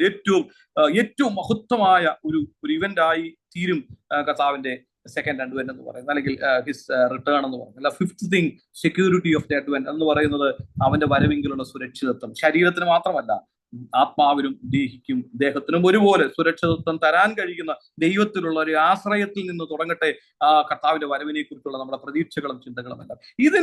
ഇതിന് വേണ്ടിയിട്ടുള്ള നമ്മുടെ പ്രിപ്പറേഷൻ ഉണ്ട്. അതുകൂടെ ഞാൻ ഒന്ന് ഓടിച്ചെന്ന് പറഞ്ഞിട്ട് ഞാൻ അവസാനിക്കും. Preparation for his advent. അതാണ് 5-ാം അധ്യായത്തിന്റെ, സാധാരണ നമ്മൾ 26 സമയത്തൊക്കെ വായിക്കാറുണ്ട് അല്ലെ. 5-ാം അധ്യായത്തിന്റെ 12 മുതൽ 22 വരെയുള്ള 27 വരെയുള്ള ഭാഗങ്ങൾ നമ്മൾ 26 ഒക്കെ കഴിഞ്ഞിട്ട് സാധാരണ വായിക്കുന്ന ഒരു ഭാഗം അല്ലെ. അതിന്റെ ഈ 5-ാം അധ്യായത്തിന്റെ 12 മുതൽ 22 വരെയുള്ള കാര്യങ്ങളാണ് പ്രിപ്പറേഷൻ ആയിട്ട് പറയുന്നത്. പ്രിപ്പയർ ചെയ്യാനായിട്ട് പറയും. അതിന് 11 മുതൽ ഇനി ആ 11-ാമത്തെ വാക്യം ഒന്ന് വായിച്ചിട്ട് ഞാൻ ആ കാര്യങ്ങളെ ഒന്ന് ഓടിച്ചൊന്ന് അഡ്രസ് ചെയ്തിട്ട് എനിക്കൊരു മീറ്റിംഗും ഉണ്ട്. അതുകൊണ്ട് എക്സ്പ്ലനേഷനും ഒക്കെ ദൈവം അനുവദിച്ചാൽ വീണ്ടും ഒരു അവസരം തരുന്നുണ്ടെങ്കിൽ പ്രിപ്പറേഷനെ കുറിച്ച് അടുത്ത ഒരു മീറ്റിംഗിൽ നമുക്ക് പറയാം. പക്ഷെ അതിന്റെ ഒരു ഇൻട്രൊഡക്ഷൻ എന്ന് പറഞ്ഞിട്ട് ഞാൻ അവസാനിപ്പിക്കാം. ഓക്കെ, ഒന്ന് വായിച്ചു 11-ാമത്തെ വാക്യം. ആകയാൽ നിങ്ങൾ ചെയ്തു വരുന്നത് പോലെ അന്യോന്യം പ്രബോധിപ്പിച്ചും തമ്മിൽ ആത്മീയവർദ്ധന വരുത്തിയും പോരുവിൻ. ഇവിടെ പറയുകയാണ് ആ പ്രിപ്പറേഷൻ എന്താണെന്നറിയാമോ? Encouraging each other and building each other. ഇതാ പ്രിപ്പറേഷൻ. അതായത് ഈ പ്രിപ്പറേഷൻ ഫോർ ഹിസ് കമ്മിങ് എന്ന് പറയുന്നത് അന്യോന്യം വ്യക്തിപരമായ ഒരു രക്ഷ, അല്ലെങ്കിൽ കർത്താവിനെ അറിയാൻ ആ രക്ഷയിലേക്ക് പ്രവേശിക്കാൻ കർത്താവ് സാധിച്ചു, നമ്മളെ ഇടയാക്കി അല്ലെ. നമ്മുടെ ആരുടെയും കഴിവ് കൊണ്ടോ മിടുക്കൊണ്ടോ പ്രവൃത്തി കൊണ്ടൊന്നും അല്ല. നമ്മുടെ ആ പാപത്തിന്റെ പരിണിത ഫലത്തിൽ നിന്ന് കർത്താവ് എനിക്കും നിങ്ങൾക്കും വിശ്വാസത്തിൽ ക്രിസ്തുയേശുവിലൂടെ ആ പ്രവേശനം തന്നു, ദൈവത്തിലേക്ക് പ്രവേശനം തന്നു. പക്ഷെ ഇനി അടുത്ത ഒരു പടി, അടുത്ത ഒരു പ്രോസസ്, ആ വരവിനെ കാത്തിരിക്കുന്നവരുടെ ചില ദൗത്യങ്ങളാണ് പറയുന്നത്. ആ അന്യോന്യം എൻകറേജ് ചെയ്യണം. ഈ യാത്രയിൽ തളർന്നു പോകാൻ സാധ്യതയുണ്ട്, ബലഹീനമായി പോകപ്പെടാൻ സാധ്യതയുണ്ട്. അതുകൊണ്ട് പറയുന്നത് you should encourage each other, build each other. നിങ്ങൾ എന്ത് ചെയ്യണം? അന്യോന്യം എന്താണ് ഇംഗ്ലീഷിൽ അങ്ങനെ പറഞ്ഞിരിക്കുന്നത്? You should build each other, encouraging each other and building each other. ഇതൊരു പണിയാ. ബിൽഡ് ചെയ്യുക, മറ്റുള്ളവരെയും കൂടെ എന്ത് ചെയ്യുക? പണിയുക. അപ്പൊ ഈ പണിക്കകത്തിൽ വരുന്ന മൂന്ന് തരത്തിലുള്ള കാര്യങ്ങൾ നാം ശ്രദ്ധിക്കണം പണിക്കകത്ത്. അതിന്റെ ടോപ്പിക്ക് മാത്രം, ഇൻട്രൊഡക്ഷൻ മാത്രം ഞാൻ പറയാം. ഒന്നാമത്തെ കാര്യം, ടുവേർഡ്സ് ദ ലീഡേഴ്സ്. നേതാക്കന്മാരോട് ഉള്ള ബന്ധത്തിലുള്ള നമ്മുടെ സമീപനവും അതിനനുബന്ധമായ നമ്മുടെ പണികളും. ആ വാക്യം എന്താ എഴുതിയിരിക്കുന്നത്? 12ാമത്തെ വാക്യത്തിൽ ഇങ്ങനെയാണ് പറയുന്നത്. വാക്യം ഇങ്ങനെ, ഞാൻ തന്നെ വായിക്കാം. 5-ാം അധ്യായത്തിന്റെ 12ാമത്തെ വാക്യം: സഹോദരന്മാരെ, നിങ്ങളുടെ ഇടയിൽ അധ്വാനിക്കുകയും കർത്താവിൽ നിങ്ങളെ ഭരിക്കുകയും പ്രബോധിക്കുകയും ചെയ്യുന്നവരെ അറിഞ്ഞ് നിങ്ങളുടെ വേല നിമിത്തം ഏറ്റവും സ്നേഹത്തോടുകൂടെ വിചാരിക്കണം. Honour and love the people those who are helping you to grow spiritually. അതാണ് സ്പിരിച്വൽ ലീഡേഴ്സ് എന്ന് പറയുന്നത്. അല്ലാതെ ടൈറ്റിൽ അല്ല. നമ്മൾ മിസ്അണ്ടർസ്റ്റാൻഡ് ചെയ്ത് കേട്ടോ. അദ്ദേഹം ഒരു വലിയ സെന്റർ പാസ്റ്റർ, എങ്കിൽ ഇച്ചിരി ബഹുമാനം കൊടുത്തേക്കാം. അദ്ദേഹം വലിയൊരു പൊസിഷനിൽ ഇരിക്കുന്ന ആളാ, ഒരു ഓർഗനൈസേഷന്റെ ഹെഡാ. അപ്പൊ നമുക്ക് അങ്ങനെയുള്ളവർ ബഹുമാനിക്കേണ്ടതല്ല ഞാൻ പറഞ്ഞത്. പക്ഷെ ഇവിടെ പറയുന്ന അതല്ല, ടൈറ്റിൽ ബഹുമാനം അല്ല പറയുന്നത്. ഇവിടെ പറയുന്ന സർവീസിലുള്ള ബഹുമാനം. അവർ ചെയ്യുന്ന ദൗത്യത്തെ നമ്മൾ എന്ത് ചെയ്യണം? ബഹുമാനിക്കുകയും സ്നേഹിക്കുകയും ചെയ്യണം. അവർ ചെയ്യുന്ന ദൗത്യം എന്താ? സ്പിരിച്വൽ ഗ്രോത്തിന് വേണ്ടി, എന്റെയും നിങ്ങളുടെയും ആത്മീക വളർച്ചയ്ക്ക് വേണ്ടിയിട്ട് അവരെടുക്കുന്ന എഫേർട്ട്, അവരെടുക്കുന്ന സർവീസ്, അതിന് ഞാനും നിങ്ങളും കൊടുക്കേണ്ടുന്ന ബഹുമാനവും സ്നേഹവും എന്ന് പറയുന്നത് അസാധാരണമായ സ്നേഹവും ബഹുമാനവും കൊടുക്കണം. നിങ്ങളെ ഇംഗ്ലീഷിൽ അങ്ങനെ എഴുതിയിരിക്കുന്നത്, spiritual those who are working for the spiritual growth. It is not the title it's mentioned. അവിടെ എന്തെങ്കിലും ഒരു ടൈറ്റിൽ അല്ല പറഞ്ഞിരിക്കുന്നത്, ഇന്ന ടൈറ്റിൽ ഉള്ളവരെ നിങ്ങൾ ബഹുമാനിക്കണം. അങ്ങനെയല്ല. ദൈവം അപ്പോയിന്റ് ചെയ്ത, സഭയ്ക്ക് വേണ്ടി അപ്പോയിന്റ് ചെയ്ത, ദൈവം നിയോഗിച്ചാക്കിയ, ഉത്തരവാദിത്തപ്പെട്ട, ആത്മീക വളർച്ചയ്ക്ക് എന്നെയും നിങ്ങളെയും സഹായിക്കുന്ന ആത്മീക നേതാക്കന്മാരെ സ്നേഹത്തോടെ ബഹുമാനിക്കണം. ആ സ്നേഹത്തോടുള്ള ബഹുമാനം എന്താ പറയാ, സാധാരണ ഒരു അച്ഛാ, സാറേ, പാസ്റ്ററെ എന്ന് വിളിക്കുന്ന വിളിയിൽ തീരുന്നില്ല. അത് ഹൃദയത്തിന്റെ ആഴത്തിൽ നിന്ന് നാം ബഹുമാനിക്കുമ്പോൾ, സ്നേഹിക്കുമ്പോൾ തുടങ്ങുന്നതാണ്. ആ ഒരു എന്താ പറയാ, സഭയ്ക്കകത്ത്, ബോഡി ഓഫ് ക്രൈസ്റ്റിന്റെ അകത്ത് നമ്മുടെ ആ ബിൽഡിംഗ് അപ്പ് എന്ന് പറയുന്നത്. ഒരു ദൈവദാസന്, ഒരു ആത്മീക നേതാവിന് മുമ്പിൽ നിൽക്കുമ്പോൾ എന്ത് വേണം? ഒത്തിരി ബാക്കപ്പ് വേണം, സപ്പോർട്ട് വേണം. പണ്ട് നമുക്കറിയാം, മോശ മുമ്പിൽ നിന്നു അവിടെ നിൽക്കുമ്പോഴത്തേക്ക് ഇവരെല്ലാം കൂടെ പിറുപിറുത്ത് കഴിഞ്ഞപ്പോഴത്തേക്ക് പിന്നീട് അവിടെ എൻകറേജ് ചെയ്യാൻ മനുഷ്യരാരും ഇല്ലാത്തതുകൊണ്ട് ദൈവം നേരിട്ട് പറയാണ്, നീ എന്തിനാ കരയുന്നത്? നിന്റെ കയ്യിരിക്കുന്ന കോലെടുത്ത് എന്ത് ചെയ്യുക? നീട്ടുക, അടിയെടുത്ത് നീട്ടുക എന്ന് പറയുക. അപ്പൊ അവിടെ എൻകറേജ് ചെയ്യാൻ ആരുമില്ല. പക്ഷെ പുതിയ നിയമത്തിൽ അങ്ങനെയല്ല. We need to encourage each other. We need to encourage our spiritual leaders. We need to support them. We need to love them. We need to honour them. അവരെ സ്നേഹത്തോടുകൂടിയുള്ള ഒരു ബഹുമാനം അവർക്ക് ആവശ്യമാണ്. അതൊരു ബിൽഡിംഗ് അപ്പിന്റെ ഒരു ഫസ്റ്റ് പ്രോസസ്സാണ് ടുവേർഡ്സ് ദ സ്പിരിച്വൽ ലീഡേഴ്സ്. അതിൻ്റെ അതിൽ മറ്റു ചില കാര്യങ്ങളുണ്ട്, അത് ഞാൻ സമയമില്ലാത്തതുകൊണ്ട് പറയുന്നില്ല. രണ്ടാമത്തെ ഒരു കാര്യം, towards the needy weak people. രണ്ടാമത്തെ ഒരു കാര്യം എന്ന് പറഞ്ഞാൽ ടുവേർഡ്സ് ദ വീക്ക് പീപ്പിൾ. അത് നമുക്ക് കാണാൻ കഴിയുന്നത് 14ാമത്തെ വാക്യത്തിലാണ്, അല്ലെ? 14ാമത്തെ വാക്യത്തിലാണ് ഈ ബിൽഡിങ്ങില് രണ്ടാമത്തെ സെക്ഷൻ. ഒന്ന് ലീഡേഴ്സുമായിട്ടുള്ള ബന്ധത്തിൽ, രണ്ട് വീക്ക് പീപ്പിൾ. അവിടെ 3 തരത്തിലുള്ള ആളുകളെ നമുക്ക് കാണാം. ആരാന്നറിയാമോ? ഒന്ന് വായിക്കാമോ? 14ാമത്തെ വാക്യം. 3 തരത്തിലുള്ള ആളുകളുണ്ട്. അത് സഭയ്ക്കകത്തുമുണ്ട്. ഈ സഭയ്ക്കകത്തുള്ളവരെ കുറിച്ച് പറയുന്നത്. പറഞ്ഞു, വായിച്ചു. സഹോദരന്മാരെ, ഞങ്ങൾ നിങ്ങളെ പ്രബോധിപ്പിക്കുന്നത് ക്രമം കെട്ടവരെ ബുദ്ധി ഉപദേശിപ്പിക്കും. ഇനി രണ്ടാമത്തെ ഒരു കാര്യം, ടുവേർഡ്സ് ദ വീക്ക്. അതെങ്ങനെയാണെന്ന് അറിയാമോ? ഒന്ന്, ക്രമം കെട്ടും. They are not having any order. ഒരു ഓർഡറും ഇല്ല. അതെന്താ ഓർഡർ ഇല്ലാത്തതെന്നൊന്നും പറയാൻ സമയമില്ലാത്തതുകൊണ്ട് ഞാൻ അങ്ങനെ വിടുന്നു. ഓർഡർ ഇല്ല. ദേ ആർ നോട്ട് ഡിസിപ്ലിൻഡ് എന്നാ പറയുന്നത്. അവർ ഡിസിപ്ലിൻഡ് അല്ല. പക്ഷെ അകത്താണ്, പക്ഷെ ഡിസിപ്ലിൻ ഇല്ല. അവരോട് എന്ത് ചെയ്യണം? സ്നേഹത്തോടൊന്നും പറഞ്ഞിട്ടില്ല, അവരെ വാൺ ചെയ്യണം എന്ന് പറഞ്ഞു, അല്ലേ? അങ്ങനെയല്ലേ എഴുതിയിരിക്കുന്നത്? ക്രമം കെട്ടവരെ എന്താ പറഞ്ഞിരിക്കുന്നത്? ബുദ്ധി ഉപദേശിപ്പിക്കും. പക്ഷെ ഇംഗ്ലീഷിൽ പറഞ്ഞിരിക്കുന്നത് you should warn the people. They are not having the order. Order ഇല്ലാത്തവർ എന്ത് ചെയ്യണം? വാൺ ചെയ്യണം. ഇത് സഭയ്ക്കകത്തിലുണ്ടാകും. Order ഇല്ലാത്തവരെ warn. ഇത് കേട്ടിട്ട് നമ്മൾ എന്താ പറയാ, ചിലപ്പോൾ ഞാൻ ഇതിലെ കഴിഞ്ഞ ദിവസം ചർച്ച പറഞ്ഞിട്ടുണ്ട്, ഇതൊക്കെ കേട്ടിട്ട് നിങ്ങൾ പോയി നിങ്ങൾ അവരെ ഇവരെ ഒന്നും വാൺ ചെയ്യാൻ പോകരുത്. അത് വാൺ ചെയ്യുന്നതിന് ഒരു തരികയുണ്ട്, ഒരു രീതിയുണ്ട്, അത് താഴെ പറയുന്നത്. അപ്പൊ ഒന്നാമത്തെ ഒരു കൂട്ടർ എന്ന് പറഞ്ഞാൽ ഓർഡർ ഇല്ലാത്തവർ. ഒരു ഓർഡർ ഇല്ല, ഡിസിപ്ലിൻ. ഞാൻ എപ്പോഴും ഇവിടെയൊക്കെ പറയാറുണ്ട്, ഡിസിപ്ലിൻ ആകണമെന്നുണ്ടെങ്കിൽ നമ്മൾ പലപ്പോഴും പറയാറുണ്ട് ഡിസിപ്ലിനാണ്. സ്കൂളിൽ പോകുന്ന ദിവസം എല്ലാം രാവിലെ 6 മണിക്ക് എണീക്കും, സ്കൂളില്ലാത്ത ദിവസം 10 മണി വരെ കിടന്ന് ഉറങ്ങും. ഡിസിപ്ലിൻ അല്ല. ഡിസിപ്ലിൻ ആണെങ്കിൽ എല്ലാ ദിവസവും രാവിലെ എണീക്കും. ഞാൻ പറഞ്ഞ ചെറിയ ഉദാഹരണം ഞാൻ പറഞ്ഞ, ഡിസിപ്ലിൻ ആണെങ്കിൽ ഒരു കുറച്ച് ദിവസം ചെയ്യുന്നു, പക്ഷെ ഇന്ന് ആരും നോക്കാനില്ല, ഇന്ന് എനിക്ക് പ്രത്യേക, അങ്ങനെയല്ല. ഉണ്ടേലും ഇല്ലെങ്കിലും എന്നെ ഏൽപ്പിച്ച ഉത്തരവാദിത്വം ഞാൻ ചെയ്യുന്ന ആ സമയാസമയങ്ങൾ ചെയ്യുന്നതാണ് ഒരു ഡിസിപ്ലിൻ എന്ന് പറയുന്നത്. ദൈവവചനത്തോടുള്ള ബന്ധത്തിൽ, ദൈവസഭയോടുള്ള ബന്ധത്തിൽ, വിശുദ്ധീകരണത്തോടുള്ള ബന്ധത്തിൽ, ശുദ്ധീകരണത്തോടുള്ള ബന്ധത്തിൽ, ദൈവവചനത്തോടും പരിശുദ്ധാത്മാവിനോടും ദൈവത്തോടുമുള്ള ബന്ധത്തിൽ നമ്മളോടൊക്കെ, നമ്മളിൽ നിന്നൊക്കെ ആവശ്യപ്പെടുന്ന ചില എന്താ പറയുക ഡിസിപ്ലിൻസ് ഉണ്ട്. അത് ചെയ്യണം. അതില്ലാത്തവരെ വാൺ ചെയ്യണമെന്നാണ് ഇവിടെ പറഞ്ഞത്. രണ്ടാമത്തെ കാര്യം എന്താണെന്നറിയോ? ഉൾക്കരുത്തില്ലാത്തവരെ ധൈര്യപ്പെടുത്തുകയും. അവരെന്ന് പറയുന്നത് അവര് മെന്റലി ചലഞ്ച്ഡ് ആയിട്ടുള്ള ആളുകളാണ്. നമുക്കറിയാം, ഇപ്പൊ നമ്മുടെ ചർച്ചകളിലും ഒക്കെ ഇങ്ങനെ മെന്റലി ചലഞ്ച്ഡ് ആയിട്ടുള്ള ആളുകളുണ്ട്. അവർ mentally they are not strong. അവരെ വി ഷുഡ് അണ്ടർസ്റ്റാൻഡ് ദം. അങ്ങനെയുള്ളവരുണ്ട് അതിന്റെ അകത്തിൽ. അവരെ നമ്മൾ എന്ത് ചെയ്യണം? അവരെ എന്ത് പറയണം? ധൈര്യപ്പെടുത്തണം. We should encourage them. അവിടെ പോയിട്ട് അവരെ വാൺ ചെയ്യരുത്. ഇതാണ് പ്രശ്നം. We should discern that who are mentally challenged and who are not discipline എന്നൊക്കെയുള്ള ഒരു ഡിഫറൻസിയേഷൻ അണ്ടർസ്റ്റാൻഡ് ചെയ്യാൻ കഴിയുന്ന നിലവാരത്തിലേക്ക് നമ്മുടെ ആത്മീയ വളർച്ച ഉണ്ടാകും. അല്ലെ? അവിടെ പറയുകയാണ്, ഉൾക്കരുത്തില്ലാത്തവർ എന്ത് ചെയ്യണം? ധൈര്യപ്പെടുത്തണം. അവർക്ക് ധൈര്യം ആവശ്യം. അവരെ പോയി പേടിപ്പിക്കുകയും അവരെ പോയി വാൺ ചെയ്ത് കഴിഞ്ഞാൽ അവർ വിട്ടുപോകും. അല്ലെ? അവർ കർത്താവിൽ നിലനിൽക്കാൻ സാധ്യതയില്ല. അവർക്ക് ധൈര്യമാണ് ആവശ്യമായിരിക്കുന്നത്. കർത്താവ് നിന്നോട് കൂടെയുണ്ട്, കർത്താവ് നിന്നെ ശക്തീകരിക്കും എന്ന അവരുടെ ആവശ്യം മനസ്സിലാക്കി, അവരുടെ മെന്റൽ സ്ട്രെങ്ത് മനസ്സിലാക്കി അവരെ ധൈര്യപ്പെടും. മൂന്നാമത്തെ ഒരു കൂട്ടരുണ്ട്, ബലഹീനർ എന്നൊക്കെയുള്ള ഇതിന്റെ ഒരു അർത്ഥം എന്ന് പറയുന്നത് മോറലി ആൻഡ് സ്പിരിച്വലി വീക്ക് എന്നാണ്. നമ്മുടെ ഇതിന്റെ അകത്തിലും ഉണ്ട് മോറലി ആൻഡ് സ്പിരിച്വലി വീക്ക്. അങ്ങനെയുള്ളവരും ഉണ്ട്. മോറലി വീക്ക് ആയിട്ടുള്ളവരും ഒക്കെ ഉണ്ട്, അകത്ത് തന്നെയൊക്കെ ഉണ്ട്. അവരെ എന്ത് ചെയ്യണമെന്ന് അറിയാമോ? അവരോട് എന്താ പറഞ്ഞിരിക്കുന്നത്? ബലഹീനരെ എന്ത് ചെയ്യണം? താങ്ങണം. കാര്യം എപ്പോ വേണേലും വീഴാം.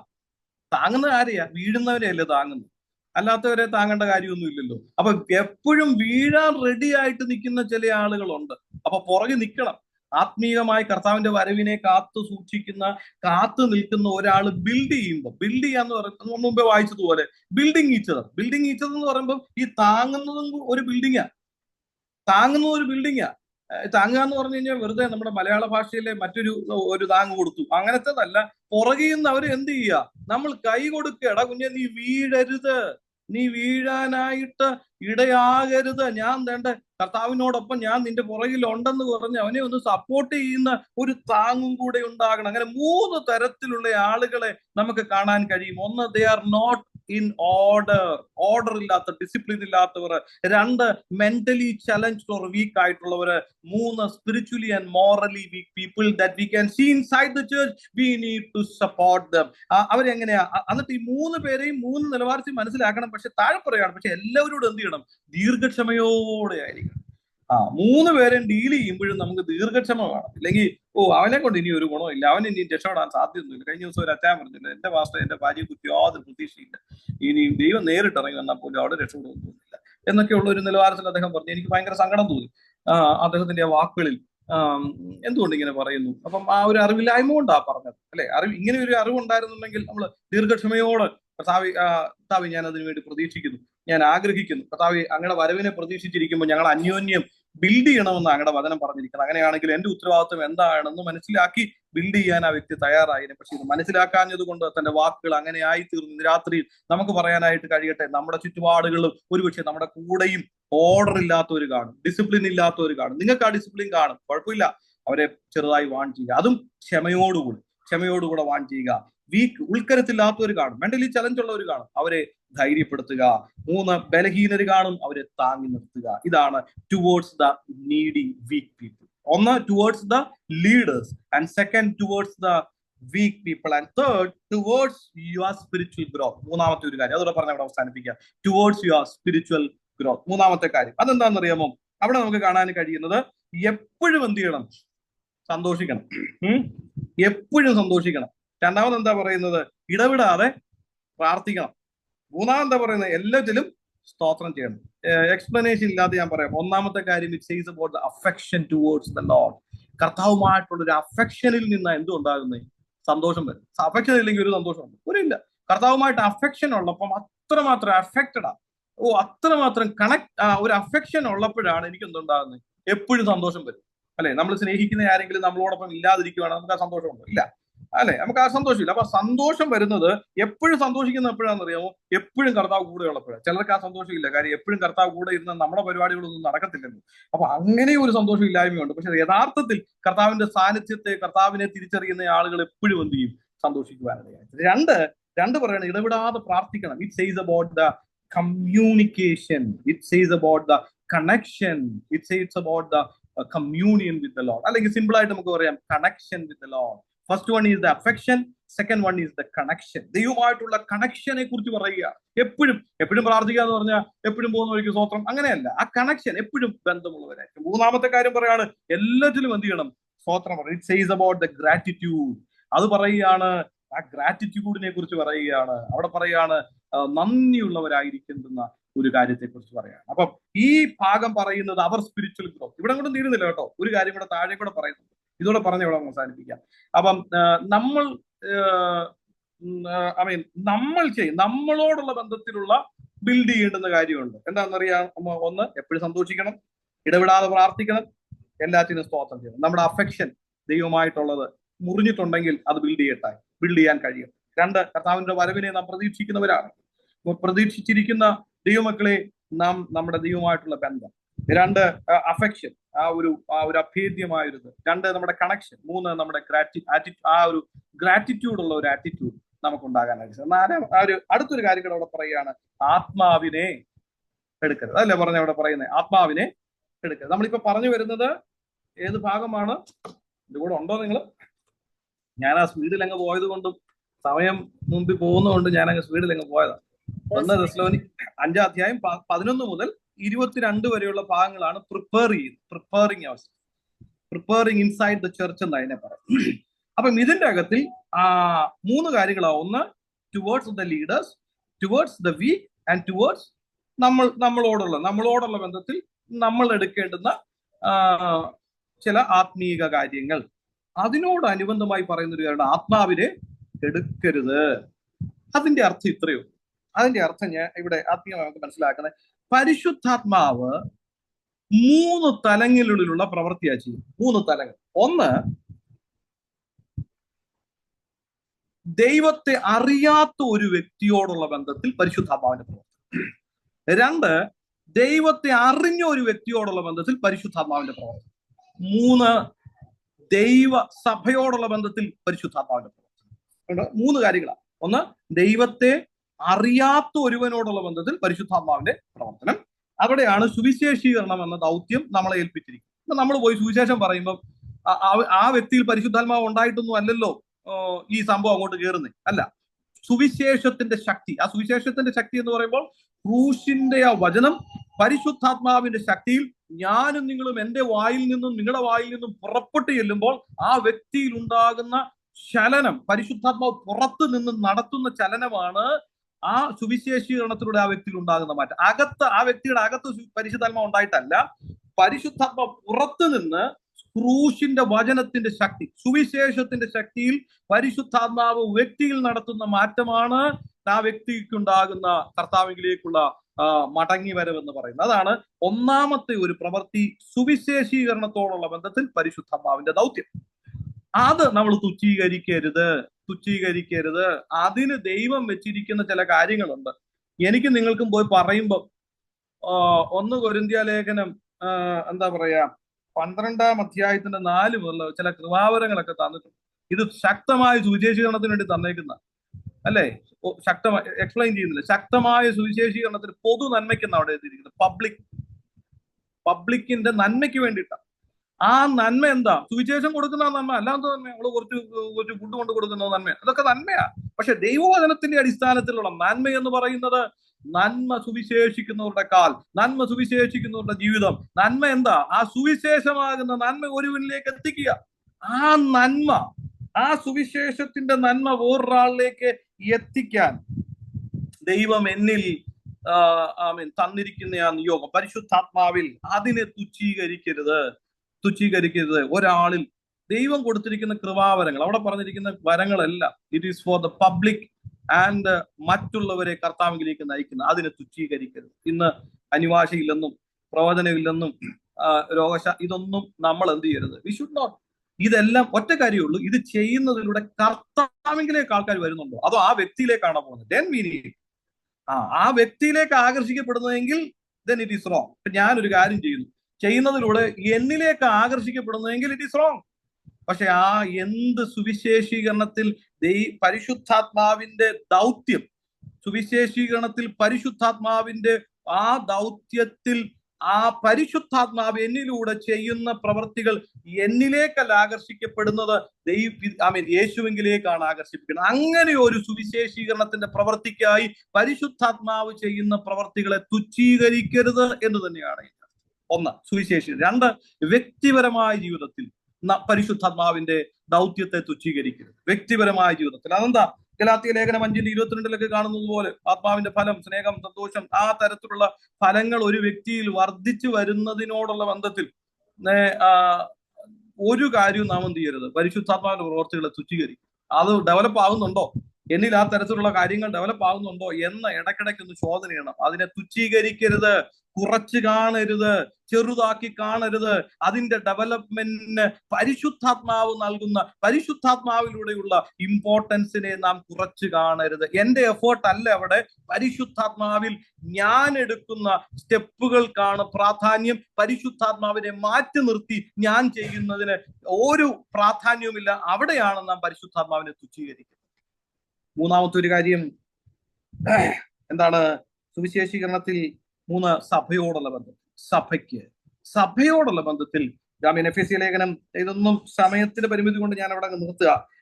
എഫേസ്യ ലേഖനം 4-11 മുതൽ 16 വരെയുള്ള വാക്യങ്ങൾ, അവിടെ ക്രിസ്തുവാകുന്ന തലയോളം വളരുന്നതിനും സഭയുടെ ആ ഒരു ബോഡി ഓഫ് ക്രൈസ്റ്റിന്റെ എഡിഫിക്കേഷനും വേണ്ടിയിട്ട് ദൈവം കൊടുത്തിരിക്കുന്ന ചില ഉത്തരവാദിത്തങ്ങളുണ്ട്. സഭയ്ക്ക് കൊടുത്തിരിക്കുന്ന ചില പരിശുദ്ധാത്മാവിൽ അവരത് ഓപ്പറേറ്റ് ചെയ്യേണ്ടുന്ന ചില ഓഫീസുകളുണ്ട്. അപ്പോസ്തലന്മാരുണ്ട്, സുവിശേഷകന്മാരുണ്ട്, ടീച്ചേഴ്സ് ഉണ്ട്, ഇവാഞ്ചലിസ്റ്റ് ഉണ്ട്, പ്രോഫറ്റ്സ് ഉണ്ട്. ഇതിനെ ഒന്നും സഭയോടുള്ള ബന്ധത്തിൽ പരിശുദ്ധാത്മാവ്, യേശു കർത്താവ് പറഞ്ഞ ഓഫീസുകൾ പരിശുദ്ധാത്മാവിൽ ഓപ്പറേറ്റ് ചെയ്യുന്നതിനെ നമ്മൾ തുച്ഛീകരിക്കുക. ഈ 3 തരത്തിലുള്ള പരിശുദ്ധാത്മാവിന്റെ പ്രവർത്തികളെ തുച്ഛീകരിക്കരുത് എന്ന് നമുക്ക് അവിടെ കാണാം. ഒന്ന്, വ്യക്തിപരമായ ബന്ധത്തിൽ. 2, സുവിശേഷീകരണത്തോടുള്ള ബന്ധത്തിൽ. 3, സഭയോടുള്ള ബന്ധത്തിൽ. പരിശുദ്ധാത്മാവിന്റെ ദൗത്യങ്ങളെ, പരിശുദ്ധാത്മാവിന്റെ പ്രവർത്തികളെ ചെറുതായി കാണരുത്, തുച്ഛീകരിക്കും. ഇന്ന് രാത്രിയിൽ നമുക്ക് ഇങ്ങനെ പറയാൻ കഴിയട്ടെ, കർത്താവേ, അങ്ങയുടെ വരവിനെ ഞങ്ങൾ നോക്കി കാത്തിരിക്കുന്നു. അങ്ങയുടെ വരവിനെ കുറിച്ചുള്ള കാര്യങ്ങൾ വ്യക്തമായി ഞങ്ങൾക്ക് കാണാനായി കഴിയുന്നു. ഞങ്ങൾ എങ്ങനെയാണ് ഇനിയും ഞങ്ങളെ തന്നെ ബിൽഡ് ചെയ്യേണ്ടുന്നതും ഞങ്ങളെ തന്നെ പണിയേണ്ടുന്നതും, അതിനായി അങ്ങ് ഞങ്ങളെ സഹായിക്കണമേ, അതിനായി ഞങ്ങളെ ഒരുക്കണമേ എന്നുള്ള പ്രാർത്ഥനയോടുകൂടെ നമുക്ക് മുമ്പോട്ട് പോകാൻ കർത്താവ് സഹായിക്കട്ടെ. ഞാൻ വളരെ റഷ് ചെയ്ത് മുമ്പോട്ട് പോയി, അതുകൊണ്ട് ഞാൻ പറഞ്ഞ കാര്യങ്ങളിൽ അവ്യക്തതകൾ എവിടെയെങ്കിലും ഉണ്ടെങ്കിൽ എന്നോട് മനഃപൂർവ്വം ക്ഷമിക്കുക. ഞങ്ങളെ ഓർത്തും പ്രാർത്ഥിക്കുക. വിളിച്ച